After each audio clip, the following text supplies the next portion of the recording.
Back. We're going to remove the F2 key. So take your tool, toothpick, paper clip, spudger, whatever you're using, and just put it right underneath the bottom lip there.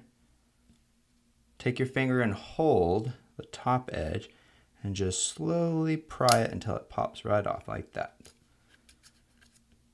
Then, to take the plastic hinge off, take your tool and just put it underneath where the rubber cup is and start prying up like that. There you go. And it should just pop right off. Now to replace, take your new hinge, and this is the hinge right here, and you'll notice you have a long flat piece, that's one piece, and then down here it's kind of separated. You have like a little piece there and then two lips, and the separated piece goes on the bottom and this long piece right here goes on the top.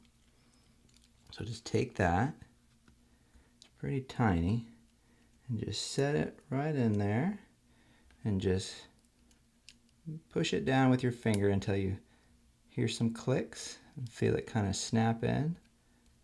There you go. Should be in there. Okay.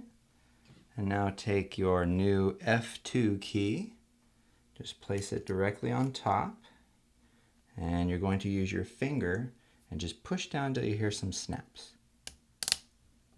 Maybe wiggle your finger around. There you go. You've replaced your F2 key. Back. Hinge.